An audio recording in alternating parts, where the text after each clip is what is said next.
बिस्मिल्लाहिर्रहमानिर्रहीम। अस्सलाम वालेकुम नाज़रीन, आप देख रहे हैं दिला स्टार। मैं हूं यासिर रशीद और मेरे साथ मौजूद हैं सीनियर सहाफ़ी राना मोहम्मद अजीम साहब। नाज़रीन, इस वक्त जो सिचुएशन है पाकिस्तानी मईशत की और पाकिस्तानी सियासत की, वो इस नहज पे है कि पाकिस्तानी मईशत को संभाला देने के लिए तगोदो की जा रही है। एक तरफ जो मौजूदा हुकूमत है वो ये कहती है कि पाकिस्तान तहरीक इंसाफ ने मईशत की बारूदी सुरंगें बिछाई थी, जिसकी वजह से हमें मुआशी बदहाली का सामना करना पड़ रहा है। दूसरी जानिब वज़ीर ख़जाना मिफ्ताह इस्माइल ने IMF के साथ नई डील की है, नई शराइत के ऊपर डील की गई है। इत्तलात यही है कि बिजली भी महंगी की जाएगी, पेट्रोलियम मसनूआत भी महंगी की जाएंगी और सब्सिडी को खत्म किया जाएगा और दर्जा बदर्जा ये खत्म किया जाएगा। उसके बाद ही मईशत को संभाला दिया जा सकता है। अब यही पाकिस्तान तहरीक इंसाफ का भी मंशूर था, लेकिन उस वक्त की जो अपोजिशन जमातें थी, जो अब मौजूदा वक्त के अंदर मुत्तहिदा हुकूमत है, उनका यही मुतालिबा होता था कि IMF के चुंगल में पाकिस्तानी आवाम को फंसा दिया गया, पाकिस्तानी मईशत को फंसा दिया गया। IMF से हमें छुटकारा हासिल करना चाहिए था। फिर रफ्ता रफ्ता उनके बयानात तब्दील होते रहे और उनका यही मानना था कि इनको पहले IMF के पास जाना चाहिए था। तो अब मौजूदा टर्म्स एंड कंडीशंस वो कौन सी हैं जिसके ऊपर IMF के साथ डील हुई है, और ये पाकिस्तानी मईशत के लिए कितनी खतरे की घंटी है और पाकिस्तानी मईशत को किस हद तक संभाला मिल सकता है, ये दो सवालात हैं। तो इत्तेहादी हुकूमत को दरपेश चैलेंजेस पे बात करेंगे। राना साहब की तरफ बढ़ते हैं। राना साहब, आप क्या समझते हैं? पीके मंशूर पे बाद में जाऊंगा, उनकी हिकमत अमली क्या है उस पर बाद में डिटेल में डिस्कस करेंगे। मौजूदा सिनेरियो के अंदर आप क्या समझते हैं कि मईशत को किस तरीके से मौजूदा हुकूमत संभाला दे सकती है, और वो बातें जो ये अपोजिशन में रहते हुए PTI के खिलाफ करते रहे, उसका ये किस तरीके से उसको रद्द करेंगे और बेहतरीन पॉलिसी दे पाएंगे? बिस्मिल्लाहिर्रहमानिर्रहीम। अस्सलातु वस्सलामु अलैका या सय्यद या रसूलल्लाह, अस्सलातु वस्सलामु अलैका या सय्यदी या हबीबल्लाह। देखें यासर, एक बात तो बड़ी क्लियर है कि मौशत को संभालने के लिए, मौशत को बेहतर करने के लिए सख्त इक़दाम करने पड़ेंगे। पहले चाहे वो तहरीक इंसाफ की हुकूमत थी, चाहे मौजूदा मुस्लिम लीग नून की, या मुत्तहिदा हक अपोजिशन जो साबका थी, या मुत्तहिदा जमातों की हुकूमत है।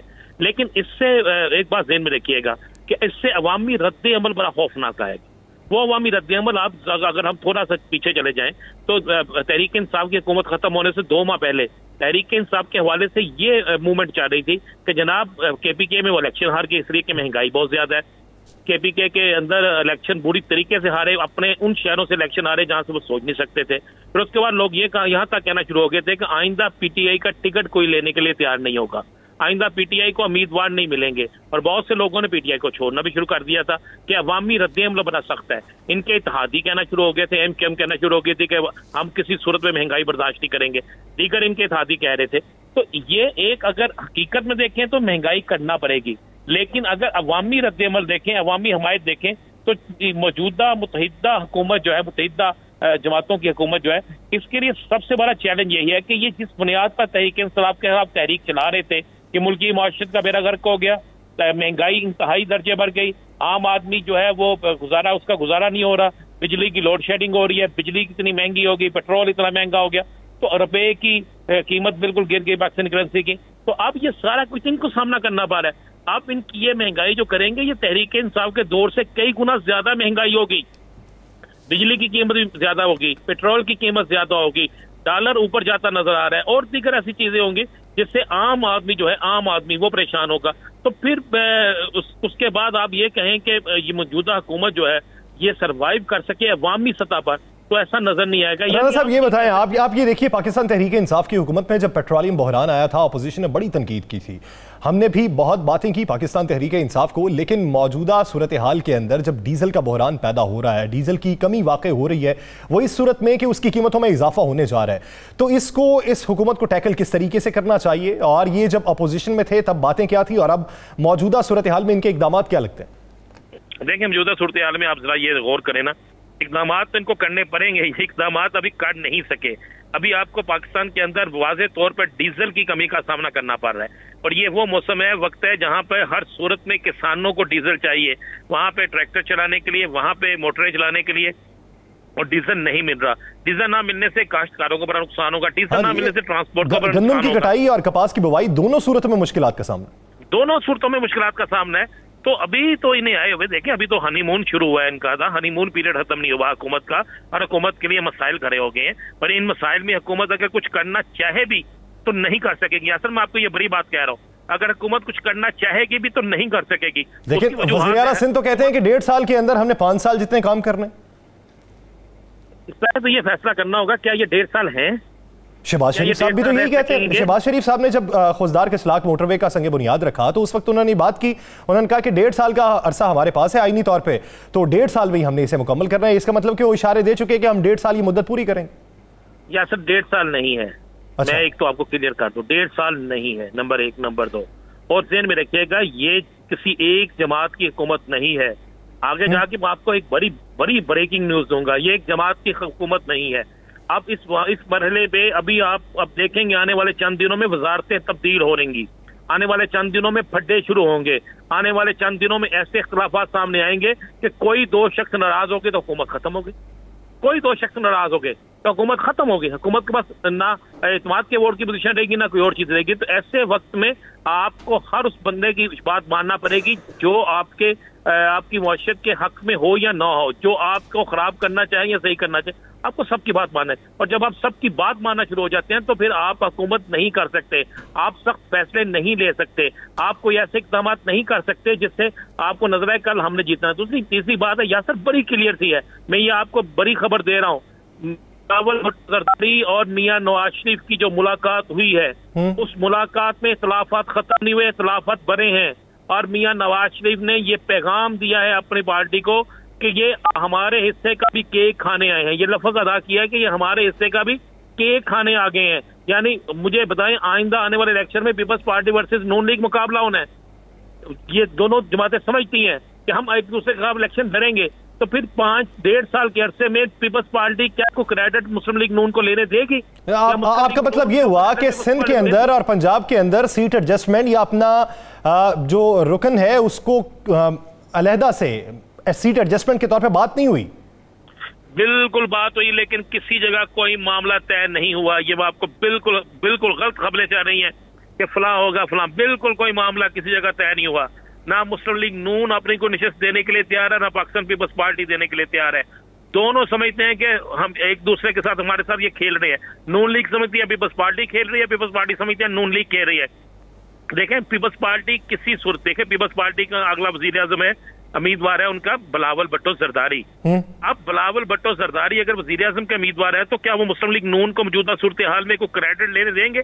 नहीं, वो मुस्लिम लीग नून को इतना जलील करने की कोशिश करेंगे साथ रह के कि सारी गंदगी इन पर पड़े और सारी अच्छाई जो है वो पीपल्स पार्टी ले जाए। तो राणा साहब, आप क्या समझते हैं कि मौजूदा हुकूमत मजबूर हो जाएगी वक्त से पहले इंतखाबात करवाने के लिए? मैं आपको एक खबर दे दूं, सितंबर अक्टूबर में इंतखाबात हो रही है। सितंबर अक्टूबर? मैं आपको ये खबर दे रहा हूं। तो उससे पहले आप इस्लाहात होती भी देख रहे हैं? सारा कुछ हो जाएगा। इंतखाबी इस्लाहात वो नहीं होंगी जो हुकूमत चाहती है, बहुत सी चीजें जो है वो चाहने के बावजूद भी नहीं होंगी। और उसके दरमियान में रुकावट आप क्या समझते हैं? अपोजिशन तो है नहीं फाल, तो फिर रुकावट क्या होगी? देखिए रुकावट क्या आप कह रहे हैं? रुकावट क्या होगी? अपोजिशन तो उनके पास है नहीं, अपोजिशन का तो सामना है नहीं, वो जितने लोग हैं वो अपना बिल पास करवा सकते हैं, अक्सरियत उनके पास है। रुकावट फिर क्या समझते हैं बुनियादी? आप क्या समझते हैं कि वो जो बिल पास करा लेंगे ओवरसीज पाकिस्तानियों के हवाले से, उसके बाद उन्हें मुज़ाहमत का सामना नहीं करना पड़ेगा? वो तो जाहिर बात है, अवामी तौर पे तो करना पड़ेगा ना। तो अवामी मुज़ाहमत जो है ना, ये बहुत खौफनाक होगी। अच्छा, ये अवामी मुज़ाहमत ही इलेक्शन जल्दी करवा रही है, ये अवामी मुज़ाहमत भी बड़ा कुछ करा रही है। आप शेख रशीद साहब के मौक़िफ़ की तायीद कर रहे हैं? जी मैं बिल्कुल तायीद कर रहा हूँ। मैं कुछ ऐसी चीजें जो हम टीवी पे नहीं कह सकते, आप ज़हन में रखिएगा। आज का जो फैसला है फॉरेन फंडिंग केस में, जो एक स्टेज मिला है तहरीक इंसाफ को, जो उनको थोड़ा सा रिलीफ मिला है, आप उसके बाद आपको अंदाजा नहीं लगता जो लोग ये दावे कर रहे थे कि 15 दिन में तहरीक इंसाफ खत्म हो रही है, उसके बाद उसके खिलाफ ये फैसला आ रहा है, इमरान खान गिरफ्तार हो रहा है, ये इमरान खान नहल हो रहा है, भाई ये ऐसे सारे मामला, सारी चीजें चल रही थी। अब हालात बड़े चेंज हो चुके हैं, किसी को कुछ मिल गया है, किसी को जिसको कुछ नहीं मिला, जिससे छीना गया है, उसकी वापसी के लिए भी बहुत से काम हो रहे हैं। तो मैं आपको बस सिंपल सा एक बता दूं कि आने वाले दिन जो हैं, यह अपोजिशन और हुकूमत दोनों के लिए मुश्किल दिन है। मुश्किल दिन इसलिए है कि अब इन हालात को समेटने के लिए इलेक्शन जरूरी है। आप देखें, आपको पता है एक मीटिंग में ये बात तय हुई, अपोजिशन जो मौजूदा हुकूमत है उनके कुछ जिम्मेदारान से कहा गया कि आप तो कहते थे पहले इलेक्शन 4 इलेक्शन थे, सिलेक्टेड हुकूमत थी, तो अगर ये सिलेक्टेड हुकूमत थी तो आप खुद इलेक्शन में जाना चाहते थे, अब इलेक्शन में क्यों नहीं जा रहे? सही। तो जिस पर वो खामोश रहे, तो उसने कहा जी अब अगर वो जाना चाहते हैं, सिलेक्टेड जो है वो कहते हैं इलेक्शन में जाना, आप नहीं जाना चाह रहे, अब वो इन्हें सिलेक्टेड कहते हैं, अब ये इन्हें कहते हैं इम्पोर्टेड हुकूमत कह रहे हैं इन्हें वो। अब मामला बड़ा सीधा सा है यासर, एक इस मौजूदा हालात या मौजूदा सियासी ये जो इख्तलाफात शिद्दत इख्तियार कर गए हैं, जो सियासी एक ऐसा घनौना बनता जा रहा है, तमाशा बनता जा रहा है जिसमें बहुत नुकसान हो सकता है। इस तमाशे को खत्म करने के लिए नए इंतखाबात की तरफ जाना जरूरी होगा। और मैं आपको यह भी बता दूं, शहबाज शरीफ 1.5 साल चाहते हैं, पीपल्स पार्टी 1.5 साल चाहती है, मियां नवाज शरीफ 4 इलेक्शन चाहते हैं, मौलाना फजलुर रहमान 4 इलेक्शन चाहते हैं, ANP 4 इलेक्शन चाहती है, और दीगर इनके जो जमातें हैं वो 4 इलेक्शन चाहती हैं। यहाँ तक महमूद अशरफ भी 4 इलेक्शन चाहते हैं। इसलिए अब ये मुमकिन नहीं है कि सर दो जमातों के अंदर भी एक जमात का एक शहबाज शरीफ 1.5 साल, नवाज शरीफ 4 ही, चूंकि नवाज शरीफ 4 इलेक्शन चाहते हैं, वो समझते हैं कि 4 इलेक्शन में 2/3 अक्सरियत से हम शायद कामयाब हो जाएं, उसके बाद वो तरामीम कर सकें और अपनी मर्जी के लोगों को ला सकें। आप गौर करें, अगर इलेक्शन 1.5 साल बाद होने हो तो मियां शहबाज शरीफ जो इकदाम कर रहे हैं, फलां चीज सस्ती फौरी जाना, और उसके बाद जब मरियम नवाज शरीफ को कहा गया है कि आप हर हल्के में जाएं, आप अवामी कंपेन करें, अवामी कंपेन हुकूमत हो और आप अवामी कंपेन करें, ये उसी सूरत में होता है। तो अवामी कंपेन से पहले राना साहब उम्रे की तैयारियां हो रही हैं। जी देखें, उम्रे की तैयारियां हो रही हैं। यहाँ पर मैं आपको एक चीज बरक के लिए बता दूं कि यहाँ पर उम्रे के दौरान भी इन्हें ये कोशिश कर रहे हैं कि कुछ बड़ी अहम मुलाकातें हों, और ये भी मेरी बात तो ये भी इतला है कि कुछ लोग उसी दौरान में लंदन से भी यहाँ पे आ रहे हैं और यहाँ पे आके वो कुछ मुलाकातें भी हो रही हैं। इसलिए उम्रे की भी तैयारियां हैं। उम्रे की तैयारियां जो हैं, राना साहब खबर दें, यहाँ से कुछ लोग जा रहे हैं सऊदी अरब और लंदन से भी कुछ लोग आ रहे हैं सऊदी अरब। अब वापसी पे यहाँ के लोग कुछ लंदन जाएंगे या लंदन वाले कुछ लोग पाकिस्तान आ जाएंगे?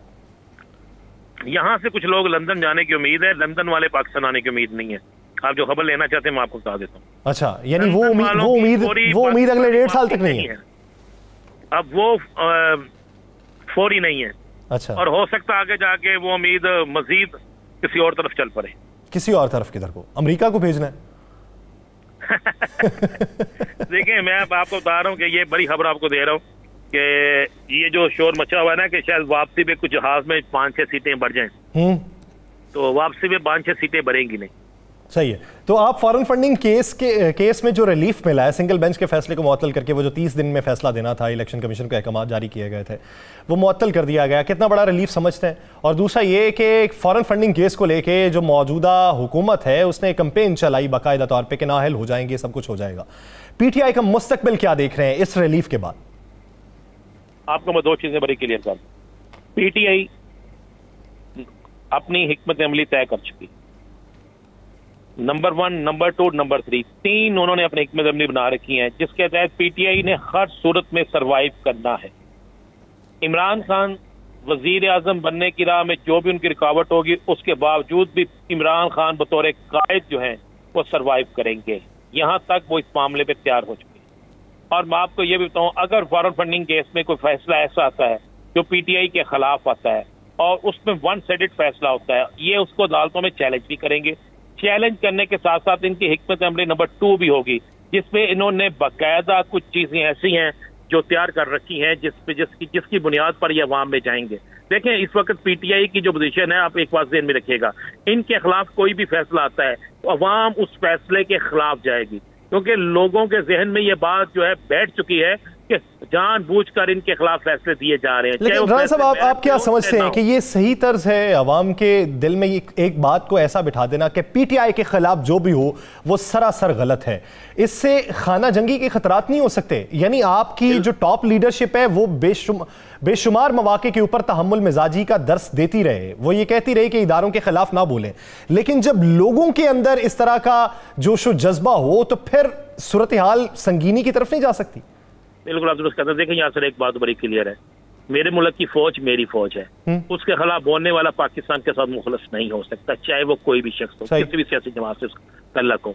हमारे मुल्क की अदलिया हमारी अदलिया है, अदलिया के वकार को हमें आगे लेके जाना चाहिए, ऊपर लेके जाना चाहिए। लेकिन एक सवाल पैदा होता है, जो चीजें हैं ना यासर, उसको भी देखना होता है। अवाम क्या, मैंने ये जो आपने उससे सवाल किया, मैंने बहुत से लोगों से ये सवाल किया, वो लोग एक बात कहते हैं जनाब एक केस का फैसला फौरी दे देते हैं और 63 का फैसला आप जो ईद के बाद ले जाते हैं, तो कहते हैं मुख्तलिफ केसों का फैसला आप दे देते हैं। लेकिन ऐसे लोगों को समझाने की ये भी तो जरूरत है ना कि फॉरेन फंडिंग केस का भी फैसला अदालत से ही आया, जैसे सिंगल बेंच का फैसला मुअत्तल किया। मैं अर्ज कर रहा हूं, जो इस मुल्क के अंदर हर सियासी जमात का ये स्टाइल है कि जो फैसला उनके हक में आ जाता है वो बेहतरीन फैसला है, उसके लिए अदलिया जिंदाबाद है। और जो फैसला उनके खिलाफ आता है उस पर अदलिया पर वो तनकीद शुरू कर देते हैं। लेकिन ये मैंने तो आपको बड़ा सिंपल कहा कि मुझे एक बात बताएं, क्या वजीर आजम, साबिक वजीर आजम नवाज शरीफ ने इस्लामाबाद से लाहौर तक अदलिया के खिलाफ मार्च किया? उसके बाद अब मौजूदा तहरीक इंसाफ के लोग जो है वो अदलिया पे सवाल उठा रहे हैं। इसी तरह कल अगर कोई फैसला हुकूमत के खिलाफ आएगा वो भी अदलिया पे उठाएंगे। यहाँ पे इस मुल्क के अंदर एक चीज बन चुकी है कि जिसके हक में जो फैसला है वो बेहतर है, जिसके खिलाफ फैसला है वो उस पर चीखना शुरू कर देता है।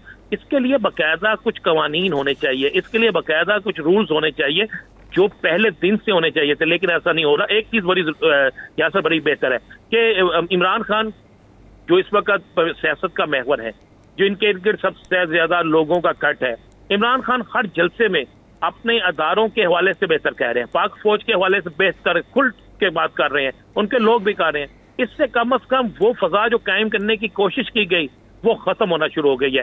अब पूरी कौम को यह जरूरत है, इस चीज की जरूरत है कि वो देखें अच्छा कौन है बुरा कौन है। लेकिन राना साहब सवालिया निशान वही बनता है ना, वो सही दर्स दे रहे हैं, अवाम को तहम्मुल मिजाजी का दर्स दे रहे हैं और उन्हें सबक सिखा रहे हैं कि इदारों पर बात नहीं होनी चाहिए, लेकिन अवाम एक बयानिया तो उनका मान रहे हैं कि ये इंपोर्टेड हुकूमत है, ये बाहर से इंपोर्ट की गई है, साजिश के नतीजे में आई है और साजिश के नतीजे में इमरान खान बरतरफ हुए हैं, वो उसको ऑन करते हैं, लेकिन उनकी दूसरी बात को ऑन नहीं करते, उसके मुखालिफ अवाम का बयानिया। लेकिन जो गलत होगा, मैंने हम उस पर टॉक शो में ये बात कर नहीं सकते, या सर जो आप पूछना चाहते हैं उसमें जाएं तो किसी और तरफ बात निकल जाती है, लेकिन ये नहीं होना चाहिए। मैं फिर कह रहा हूँ कि हमारे अदारे हैं, अदारों के वकार को बढ़ाना होगा, अदारों की इज्जत को बढ़ाना होगा, अदारों की इज्जत का वकार का एहतराम करना होगा, ये बड़ा जरूरी है, ये तमाम सियासी जमातों के लिए। लेकिन एक लम्हा फिक्र ये भी तो है ना यासर कि कौमी असम्बली में जो तकारीर चंद दिन पहले हुई, क्या वो तकारीर होनी चाहिए थी? असेंबली का फ्लोर किसी असेंबली का फ्लोर कानून साजी के लिए होता है, वहां पे आप एक दूसरे के ऊपर भड़ास जो जातियात पे आके निकालते हैं वो गलत है, वो हमारे यहाँ पे होता ही है। मुझे नहीं बताएं जो अदारों पे तनकीद की गई थी असेंबली के अंदर, गलत किया, याद होगा तो गलत किया, वो क्या उस पर बोलना नहीं चाहिए था सियासी जमात को? जो जमातें अंदर मौजूद थी उनको बोलना चाहिए था कि नहीं बोलना चाहिए था? नहीं बोल रहे। जब आप हुक्मरान होके नहीं बोल रहे, हुक्मरान होके आप आजादी दे रहे हैं, फिर आपको सोचना होगा कि आप अपने इदारों के साथ क्या खेल खेलना चाह रहे हैं। अगर एक असेंबली के चैम्बर में, असेंबली पार्लियामेंट हाउस के अंदर कोई बंदा बैठ के पार्लियामेंट में तकरीर कर रहा है और स्पीकर उस पर बोल नहीं रहा, उस पर वजीर आजम नहीं बोल रहा, उस पर कोई हुकूमती ओहदेदार नहीं बोल रहा कि भाई खामोश हो जाइए, ऐसा मामला नहीं है, तो इसका मतलब है कि आप एक प्लानिंग के तहत अपनी ही हुकूमत में शामिल अपने इत्तेहादियों को ये इजाजत दे रहे हैं कि जो मर्जी करें, तो फिर आप अपोजिशन से क्या गिला करेंगे?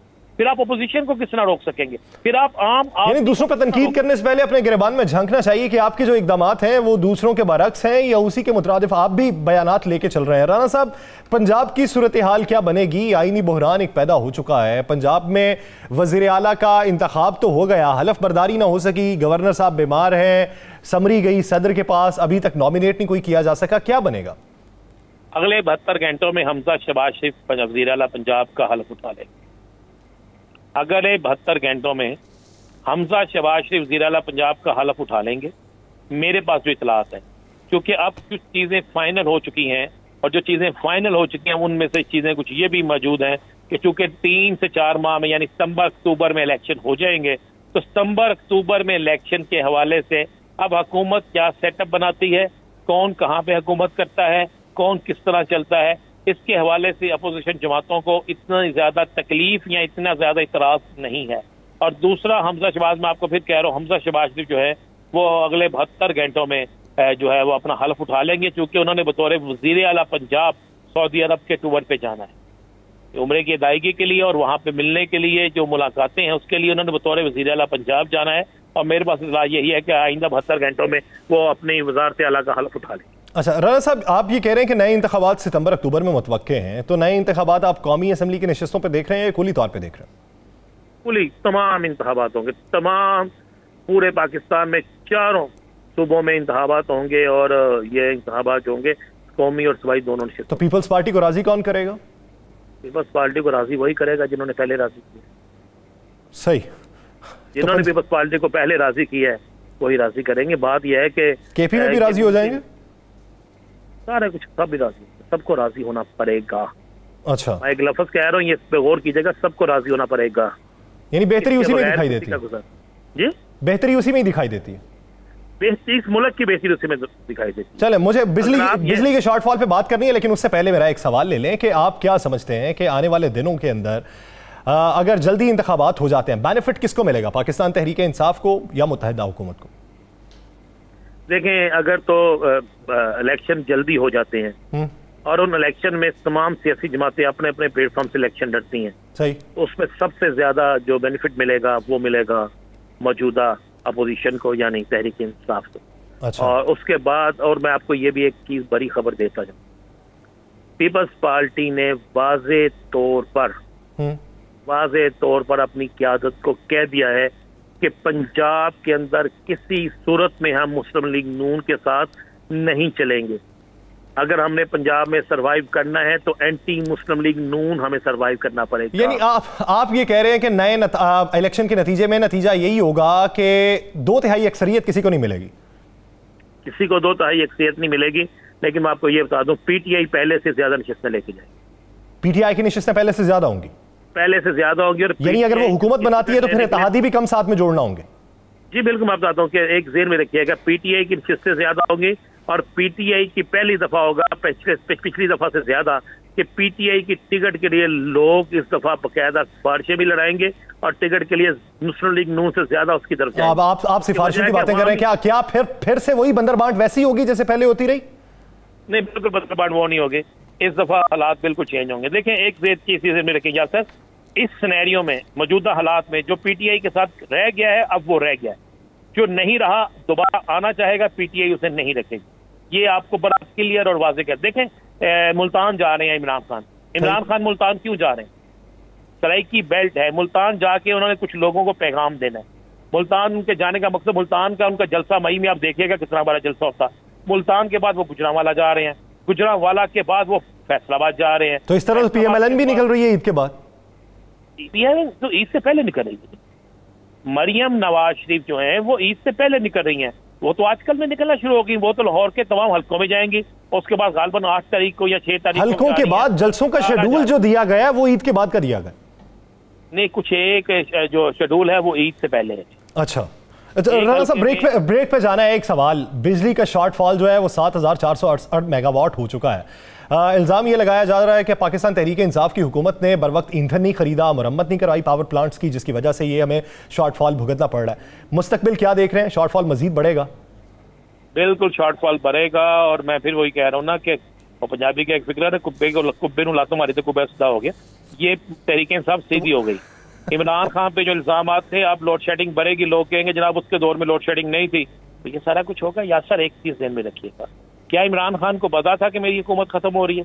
क्या इमरान खान जानता था कि उसे इस महीने में वो नहीं होगा? ऐसा नहीं था, वो तो कोशिश कर रहा था बचत हो जाए। तो जो लोग कोशिश कर रहे थे वो कभी भी अपने आने वाला वक्त पूरा नहीं करते। तो ये कहना कि जनाब शॉर्टफॉल जो है उसकी वजूहत साबका हुकूमतें हैं और 3 साल का गन साफ कर रहे हैं, तो फिर वो कहते हैं हम 40 साल का या 30 साल का गन साफ कर रहे हैं। तो ये एक बहाने है। अवाम ये बहाने सुनने के लिए तैयार नहीं है। ना तहरीक इंसाफ के ये बहाने सुनती थी अवाम, ना मुस्लिम लीग नून के सुनी।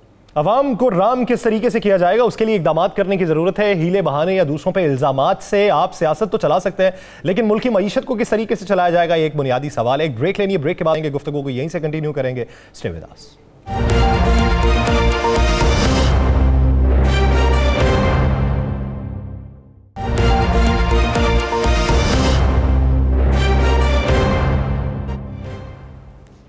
ब्रेक के बाद नाज़रीन एक बार फिर से खुशामदीद। नाज़रीन, हम पाकिस्तानी सियासी मंजरनामे में बात कर रहे थे ब्रेक से पहले, और जिस तरह हमने बात की पाकिस्तान मुस्लिम लीग नून मौजूदा हुकूमत जो इत्तेहादी हुकूमत है उसको चैलेंजेस क्या पेश आएंगे और उनके लिए मुश्किलात क्या होंगी, उस पर हम मुफस्सल गुफ्तगू कर चुके हैं।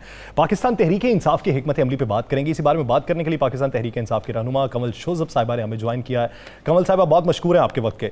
कमल साहिबा, एक फैसला अदालतें रात को खुली थीं, उस पर एतराज़ात भी लगाए गए पाकिस्तान तहरीक इंसाफ की जानिब से, और एक फैसला आया इस्लामाबाद हाई कोर्ट की जानिब से जिससे कुछ रिलीफ के इम्कानात हैं पीटीआई के लिए कि 30 दिन के अंदर इलेक्शन कमीशन को जो सिंगल बेंच ने फैसला सुनाया था कि आपने फॉरेन फंडिंग केस का फैसला सुनाना है, वो मुअत्तल कर दिया गया।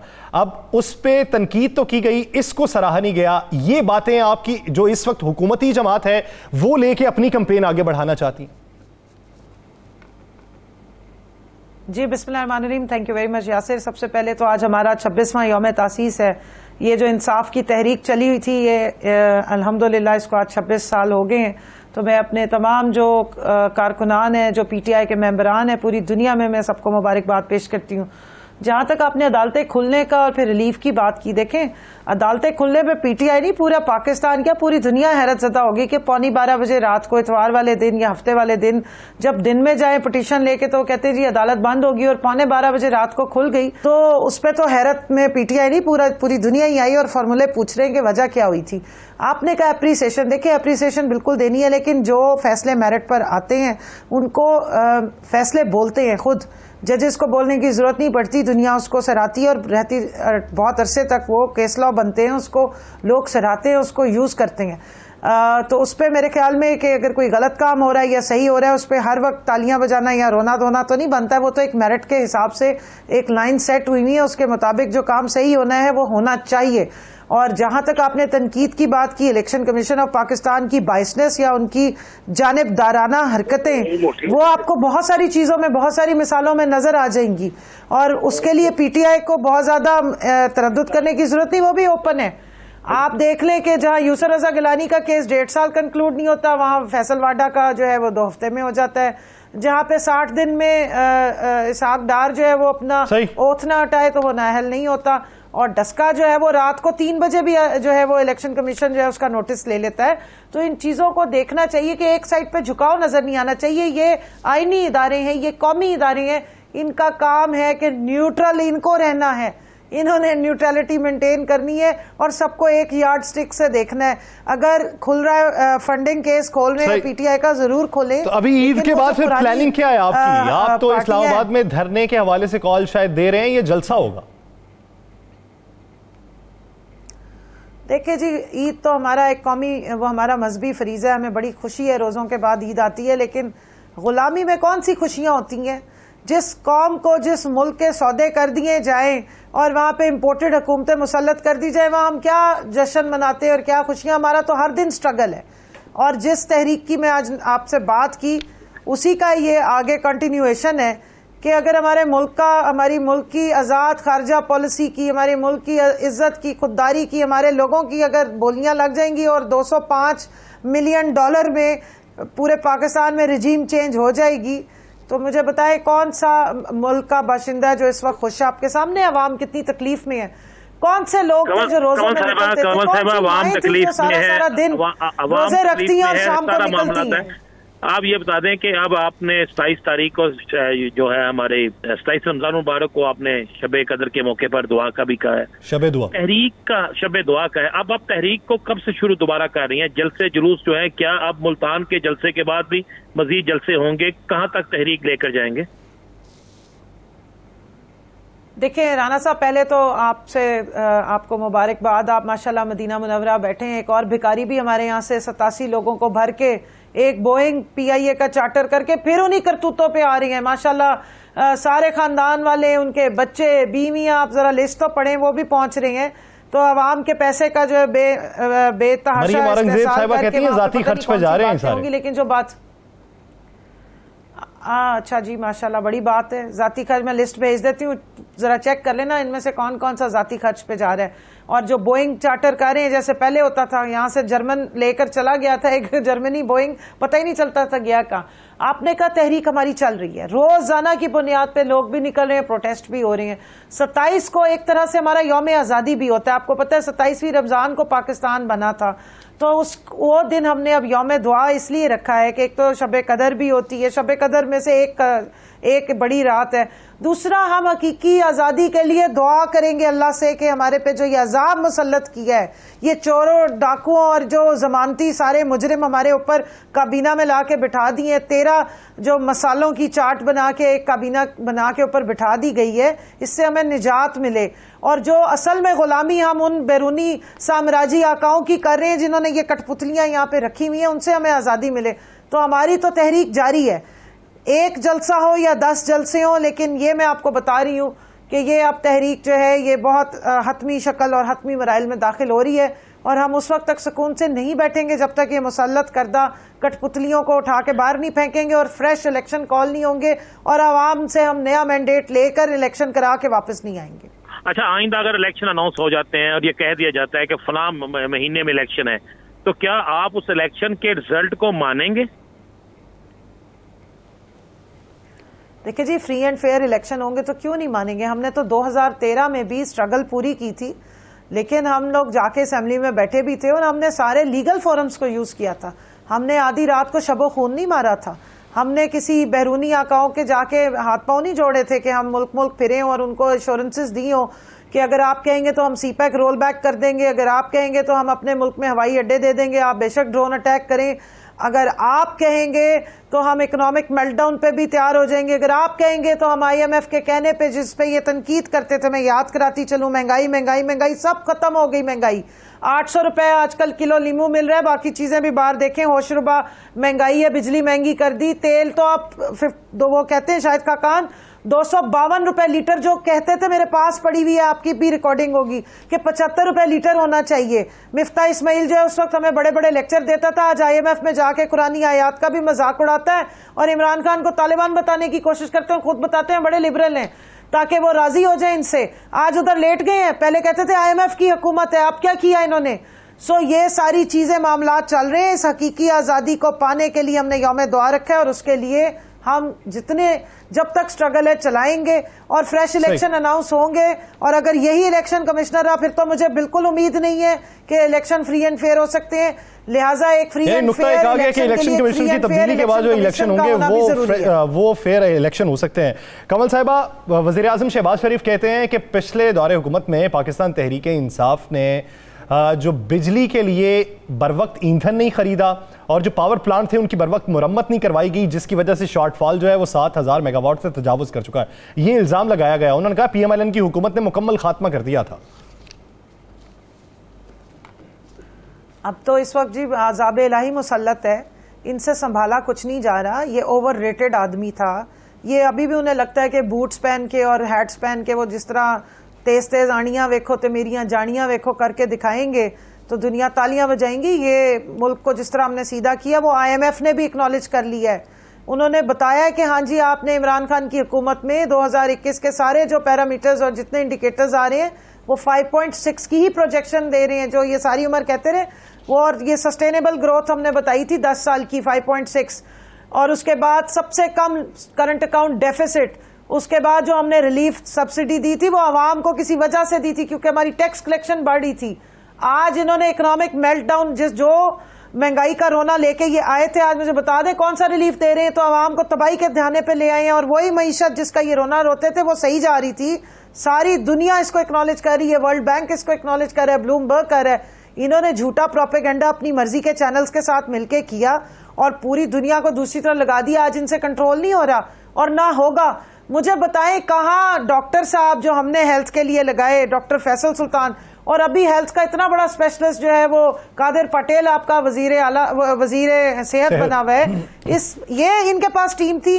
ये 13-14 जो जमातों ने 35-36 बंदे लगाए हैं, 24 उनमें से जमानतों पे हैं, एक कातिल का भाई बैठा है, खुद ये सारे ड्रामे करके बैठे हैं। ये टीम आई है और अभी तो आप माशाल्लाह देखना जो फॉरेन पॉलिसी का तैया पांचा होना है और जिस तरीके से उसका बेड़ा गर्क होना है, क्योंकि एक आंटी डिजाइनर कपड़े और डिजाइनर बैग और पर्ल्स पहन के समझती हैं कि वो अंग्रेजी डिंगी चब्बी बोल लेंगी तो बहुत अच्छा पाकिस्तान संभाल लेंगी, और दूसरे बेबी FM लगाने लगे। ये पाकिस्तान 22 करोड़ लोगों की यहाँ पे मुस्तकबिल लगा हुआ है, जाने हमारे बच्चों का मुस्तकबिल लगा हुआ है। ये क्या समझते हैं ये खिलवाड़ है, इनका मजाक है कि पर्चियों पे ये आने वाले जो आपस में बंदर बांट करेंगे।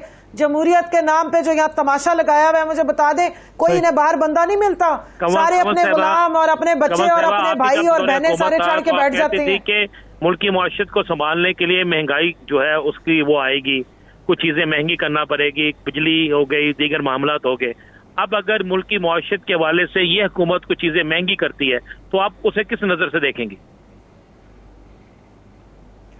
देखिए जी, मिसमैनेजमेंट है। हमने जिस वक्त महंगाई थी हमने माना, आपको उसके रीजंस दिए, लॉजिक दिए। आज वो बात सारी जगहों पे प्रूव हो रही है कि कोरोना का जब सख्त टाइम था, जब लॉकडाउन पूरी दुनिया में थे, जब वहां पर शॉर्टेजेस थी, डिमांड सप्लाई का डिसरप्शंस थी, उस वक्त इमरान खान ने पूरा पाकिस्तान खुला रखा, आवाम को भूख से उस वक्त जो महंगाई थी वो कोरोना की वजह से हुई और इस वक्त जो महंगाई होगी ये मिसमैनेजमेंट की वजह से होगी। पाकिस्तान तहरीक इंसाफ की जिद्दोजहद चलती रहेगी।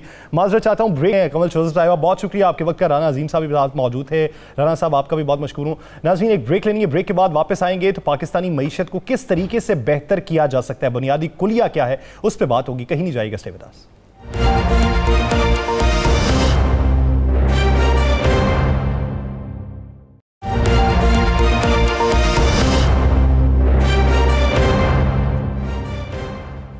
ब्रेक के बाद खुशामदीद नाज़रीन। इस वक्त जो बुनियादी मसाइल हैं पाकिस्तान के, वो पाकिस्तानी मईशत है। पाकिस्तानी मईशत को किस तरीके से संभालेंगे, IMF के साथ जो हमने डील की है और $2 अरब का इजाफी कर्ज भी मिलेगा, वो किन शराइत की बुनियाद पर मिलेगा। पाकिस्तान में महंगाई मजीद कितना बढ़ेगी। पर कैपिटा इनकम के हवाले से जो बाज़गश थी, जो पाकिस्तान तहरीक इंसाफ के ऊपर इल्जामात लगाए जाते थे कि दूसरे ममालिक का जिनका हवाला दिया जाता है वहां पर इनकम क्या है और पाकिस्तान में क्या है, उसके हवाले से हमारे मुल्क के अंदर अखराजात कितने हैं, अखराजात को कम किस तरीके से किया जा सकता है, इन सारे मामलात पे बात करेंगे। हमें ज्वाइन किया चार्टर्ड है, फाइनेंशियल इकोनॉमिस्ट हैं शहजाद शाकत साहब। शहजाद साहब बहुत मशहूर हैं आपके वक्त के। शहजाद साहब, इस वक्त जो सिचुएशन चल रही है पाकिस्तान के अंदर, हमारे वजीर खजाना ने एग्रीमेंट किया, वो एग्रीमेंट पे बात ये हुई कि बिजली की कीमत भी बढ़ाई जाएगी, पेट्रोलियम मसनूआत की कीमतें भी बढ़ाई जाएंगी, सब्सिडी जो है उसको दर्जा बदर्जा कम किया जाएगा। तो आप क्या समझते हैं कि IMF के चुंगल में तो हम फंसे हुए हैं। हर हुकूमत आती है, दावा ये करती है IMF से हमें बचना चाहिए, लेकिन जाके एग्रीमेंट भी उनके साथ होते हैं। पाकिस्तानी मईशत बचेगी किस तरीके से, और मौजूदा सूरत हाल में ये जो एग्रीमेंट है इसके असरात क्या देख रहे हैं? जी बड़ी मेहरबानी। बिस्मिल्लाहिर्रहमानिर्रहीम रब्बि इश्रह ली सदरी व यस्सिर ली अमरी वहलुल उक़दतम मिन लिसानी यफ़क़हू क़ौली। यासिर रशीद साहब, बड़ी मेहरबानी, आपने मुझे कॉल किया। देखें, आपका क्वेश्चन इतना कम्प्रीहेंसिव है कि इसका जवाब चंद मिनट में देना बहुत मुश्किल है। मैं इसको इस तरीके से लेता हूँ कि आप अगर देखें कि हमारी इकॉनमी को पिछले 7 दहाइयों से क्या चैलेंजेस हैं, क्या हम अपनी उन चैलेंजेस को अचीव करने के लिए, क्या हम अपनी इनकम बढ़ाने के लिए काम कर रहे हैं? मुझे एक स्टेट ऑर्गन बता दें आप, ऐसा स्टेट ऑर्गन जो हमारे मुल्क में इनकम बढ़ाने के लिए काम कर रहा हो। नहीं, वो सिर्फ हुकूमत की जानिब से ऐलानात होते हैं कि 10% बढ़ा दी गई, बस जी। वो इनकम किसकी बढ़ाएगी? सरकारी इदारों की। और वो सरकारी इदारों के बेनिफिशरीज कौन है? दूसरे वो हुकूमत वाले हैं ना। हुकूमत वाले हैं ना। क्या पीपल ऑफ पाकिस्तान के लिए कोई ऐसा ऑर्गन है जो बेनिफिशियरी हो पीपल ऑफ पाकिस्तान? कुछ भी नहीं, कुछ भी नहीं। देखिए, हमारे मुल्क के लिए सबसे बड़ा लम्हा फिक्रिया है हमारी करेंसी डिवैल्यूएशन, हमारी इन्फ्लेशन और हमारी cost of increasing cost of production, increasing cost of production, increasing cost of energy. हमारे हाथ में देखिए, इकोनॉमिक प्रॉब्लम हमारे पूरे पाकिस्तानियों को पता है। कोई ऐसी प्रॉब्लम मुझे बता दें कि जिनकी रीज़न कोई एक आइडेंटिफाई कर दें, कोई ऐसा दोस्त आइडेंटिफाई कर दे जो कि एक्चुअल रीज़न को आइडेंटिफाई कर सकता हो। मैं मिसाल देता हूँ आपको, अगर आप एक हॉस्पिटल बनाते हैं, उसमें आप सर्जन की जगह नर्सें अपॉइंट कर दें, सही, क्या ऑपरेशन होंगे? नहीं होंगे। कामयाब होंगे? नहीं होंगे। क्या आप वो हॉस्पिटल रन कर सकेगा? 1 डेथ्स होंगी ना। हमारे यहाँ इकोनॉमिक डेथ्स हो रही हैं क्योंकि हमारे यहाँ सर्जन की जगह नर्सें अपॉइंट की गई हैं। इनकैपेबल लीडरशिप हर जगह पे है, हर डिपार्टमेंट में। अब मुझे ये बताएं कि अगर हम कहते हैं कि जी इन्फ्लेशन इस वजह से होती है कि हमारे ऊपर करेंसी डिवैल्यू होगी। करेंसी डिवैल्यू क्यों होती है, कभी पूछा? आप हमारे even prime minister Imran Khan साहब हैं, नवाज शरीफ साहब थे, वो क्या कहते थे कि जी रुपये पे प्रेशर बढ़ जाता है। रुपये पे प्रेशर किस चीज़ से बढ़ता है कि हमारी इंपोर्ट ज़्यादा है, एक्सपोर्ट कम है, ट्रेड डेफिसिट है और बाकी हमारे फिस्कल डेफिसिट है। असल रीजंस ये नहीं है। आपने एक्सपर्ट्स की बात की, हमारे यहाँ जितने भी लोग आए उनकी बढ़ चढ़ के तारीफ की गई, जिस तरह असद उमर साहब की तारीफ की गई, हफीज़ शेख साहब की तारीफ की गई, शौकत तरीन साहब की गई, अभी मिफ्ता इस्माइल साहब के बारे में कहा जा रहा है कि ये बेहतरीन पॉलिसी लेके आएंगे। इनसे बेहतर कैपेबल कहाँ से लाएं? हमने तो बाहर से भी इंपोर्ट करके देख लिए, मौजूदा भी आजमा लिए यहाँ। देखें, 7 दहाइयों से ख़ासतौर पर सिंस 1991 हम चल रहे हैं बारोड। जितनी भी हमारी पॉलिसी हैं दे आर बेस्ड ऑन बारोइंग्स। कर्जे ले ले खर्च कर ले, कर्जे ले ले खर्च कर ले, या इमदाद ले ली, इमदाद लेके रख ली। क्या ये कर्ज हमारे ऊपर कॉस्ट इंक्रीज करता है? हमारे लिए हर तरह की कॉस्ट को इंक्रीज किस तरह किया जाता है? मैं मिसाल देता हूँ कि state bank of Pakistan act है, उसकी क्या पॉलिसी है कि उसने मॉनेटरी फिस्कल पॉलिसीज़ को मैनेज करना है। क्या वो पॉलिसीज़ मैनेज करने में कामयाब रहा है? नहीं रहा। क्या वो इन्फ्लेशन को कंट्रोल करने में कामयाब रहा है? नहीं रहा है। क्या वो मॉनेटरी पॉलिसी को कंट्रोल करने में कामयाब रहा है? नहीं रहा है। अभी IMF के प्रेशर के अंडर आपने state bank of Pakistan act he change कर दिया। अब मैं आपको एक मिसाल देता हूँ, चलें पूरी इकानमी को समझने के लिए सिर्फ एक मिसाल आपके लिए बहुत है कि गवर्नमेंट ऑफ पाकिस्तान ने पूरा कर्जा जो लिया हुआ है हम पीपल ऑफ पाकिस्तान से through banks, through state bank, वो 30,000 अरब का है जी। अगर हम 1 जनवरी 2021 की बात करें कि 30,000 अरब ये कर्जा लिया हुआ, अगर 100 रुपये का डॉलर हो तो कितना बनता है? ये 300 बिलियन डॉलर। सही। ये किन का कर्जा है? ये पीपल ऑफ पाकिस्तान का कर्जा है। $300 बिलियन गवर्नमेंट ने ले लिया। अब जब हमने ये कर्जा गवर्नमेंट ऑफ पाकिस्तान ने वापस करना है, उस वक्त डॉलर, उसको पैसे नहीं हमारे पास देने के लिए, तो हमने डॉलर को कर दिया 200 का। 30,000 अरब लिया था 100 में कर दिया उसको। हाँ जी, अब 160 रुपए का, लेकिन 200 रुपए का कर दिया, तो वो $150 बिलियन रह गया जो वापस करना है। तो किसका नुकसान हुआ? पाकिस्तानी अवाम का। पाकिस्तानी अवाम का। ये $150 बिलियन का जो पाकिस्तानी के अवाम का नुकसान होगा, इसकी वजह से करेंसी डिवैल्यू की वजह से इन्फ्लेशन बढ़ेगी। नहीं, आप क्या समझते हैं, डॉलर को कम कीमत पे मुस्तहकम रखना और रुपए पे प्रेशर ना आने देना, उसकी बुनियादी उसूल क्या है? हमने ये सुना कि जो पिछली हुकूमत थी पाकिस्तान मुस्लिम लीग नून की, उसने इस तरीके से डॉलर को कम किया कि मार्केट में डॉलर झोंक दिए गए, जिसकी वजह से डॉलर पे प्रेशर उस तरीके का नहीं पड़ा और वो कम रहा, रुपया मुस्तहकम रहा। लेकिन इन्होंने कहा जी कि हमने फ्री फ्लोटिंग कर दी है, फ्री फ्लोटिंग का नतीजा भी हमने देख लिया। अब मौजूदा सूरत हाल में उसको कम कैसे रखा जा सकता है? देखिए, आप प्रॉब्लम को जिस दिन समझ जाएंगे ना हमारे पाकिस्तानी अवाम, उस दिन उसके ऊपर एक्शन आ जाएगा। अभी देखें, पॉलिटिकल सिनेरियो को साइड पे रखें, इकोनॉमिक पॉलिसीज़ में देखें कि क्या वो $150 बिलियन किसकी जेब में गया, जो भी मैंने मिसाल दी। आपके सवाल का जवाब इसी में है। आपका सवाल सिंपल ये है कि क्या हम फ्री फ्लोट करें या हम इसको कंट्रोल करके रखें। देखिए, कंट्रोल रखने के नुकसानात हैं, फ्री फ्लोट के अपने नुकसानात हैं, लेकिन फ्री फ्लोट उसमें जिसमें पीपल ऑफ पाकिस्तान का नुकसान हो जाए, उसमें बहुत ज़्यादा नुकसानात हैं। मसलन आप एक कारोबारी आदमी हैं, आपने एलसी खोली हुई है $1 मिलियन की, जब करेंसी डिवैल्यू कर दी तो आपको 100 रुपए के डॉलर के हिसाब से 10 करोड़ में आपने $1 मिलियन खोली थी। जब करेंसी डिवैल्यू कर दी तो 20 करोड़ की एलसी, किसने 20 करोड़ की एलसी उसको पेमेंट करनी पड़ेगी। किसका नुकसान हुआ? ट्रेडर का, कारोबारी आदमी का। और वो चीज जो उसने बेचनी थी लाके 1.1 में 11 करोड़ में, या वो 21 करोड़ में उसको घर में पड़ रही है ड्यूटीज, सही, उसका नुकसान हमारे कारोबारी लोगों को हुआ। इसका मतलब यह है कि जितनी हम अपना डॉलर जितना महंगा करेंगे, करेंसी जितनी डीवैल्यू करेंगे, उतनी हमारी cost of production, cost of energy हमारी बढ़ जाएगी। हमारा इसमें इंपोर्ट और एक्सपोर्ट का कितना किरदार होता है? हमारे यहाँ कहा जाता है कि इंपोर्ट बहुत ज़्यादा हो गई, जिसकी वजह से डॉलर की कीमत बढ़ गई। सर देखें, इंपोर्ट में अपने डीमेरिट्स हैं और मेरिट्स हैं। अगर हमने अपनी डॉलर को बढ़ा दिया तो इंपोर्ट्स डिस्करेज होंगी, लेकिन डिस्करेज कब होती हैं? जब हमारी नेसेसिटीज़ की इंपोर्ट हो। लेकिन हमारी तो इंपोर्ट ही नेसेसिटीज़ की हैं। आपने बहुत ज़्यादा सुना होगा यासिर साहब के, देखें जी हमारी एक्सपोर्ट बढ़ गई, in terms of quantitative term हमारी एक्सपोर्ट बढ़ गई। इसमें कितनी खुशी से बताया जाता था पीटीए की गवर्नमेंट में कि हमारी एक्सपोर्ट बहुत ज़्यादा हो रही है। मैं आपको मिसाल देता हूँ इसके ऊपर कि पहले हम $1 में 10, मैं मिसाल दे रहा हूँ, $1 में 1 kg आम बेचते थे, अब $1 में 2 kg बेच रहे हैं। अब you got my point. $1 earning के लिए हम पहले 1 kg एक्सपोर्ट करते थे, सही। अब $1 अर्निंग के लिए 2 kg एक्सपोर्ट करते हैं। तो हम अपनी कॉस्ट ऑफ प्रोडक्शन कैसे पूरी करेंगे फिर? सर मेरी बात, मेरा क्वेश्चन दूसरी तरफ जा रहा है, सही, कि हम अपनी एक्सपोर्ट को कैसे कंट्रोल कर रहे हैं। एक्सपोर्ट देखें, क्वांटिटेटिव टर्म में एक्सपोर्ट हमारी कैसे बढ़ गई, उसमें किसका लॉस है? इकोनॉमिक रिसोर्सेज हमारा अपना लॉस है। देखें, करेंसी डिवैल्यूएशन में हमारी 3-4 चीज़ें हैं, बहुत इंपॉर्टेंट चीज़ें आप ध्यान में रखें। करेंसी डिवैल्यूएशन में हमारी एक्सपोर्ट किस तरह डिस्करेज होती है कि पहले मैं अपना इकोनॉमिक रिसोर्सेज किस तरह डिस्ट्रॉय होते हैं कि मेरी इकोनॉमिक वैल्यू, हमारी इकोनॉमिक वैल्यू, पाकिस्तानियों की इकोनॉमिक वैल्यू, पाकिस्तानी गुड्स की इकोनॉमिक वैल्यू इफेक्ट हो जाती है। सही, मैं समझ गया। आप ये कह रहे हैं कि $1 पहले 100 में था, तो हम वो उसकी जो चीज़ भेजते थे, अब वही चीज़ें हमें 2 kg में भेजना पड़ रही है क्योंकि $2 200 पे चला गया। $200 200 पे चला गया, हमें डबल एक्सपोर्ट करनी पड़ी उसी में। तो हमारी basically we had destroyed value, economic value of our resources. So देखें, हम सब कुछ कर सकते हैं यासिर रशीद साहब, अल्लाह के साथ हम जंग नहीं कर सकते। ऐसे हम सब कुछ, हम पॉलिटिकल वार जीत सकते हैं, हम IMF से जीत सकते हैं, हम पूरी दुनिया के साथ लड़ सकते हैं और जीत भी सकते हैं इंशाल्लाह, लेकिन हम अपने रब के साथ नहीं लड़ सकते। देखें, जिस मुल्क में एक चाय का कप, मैंने चीफ जस्टिस फेडरल शरिया कोर्ट में कहा था, सर हमारे मुल्क में प्राइम मिनिस्टर के ऑफिस में जो चाय का कप पिया जा रहा है वो भी बारोड मनी से, इंटरेस्ट बेस्ड मनी से है। हमारी आवाम को पता ही नहीं है कि हमारे ऊपर लाइबिलिटी क्या है। हमारा ट्रेड डेफिसिट, बजट डेफिसिट, इनके इस डिसेप्टिव टर्म्स में हमें घुमा दिया गया है।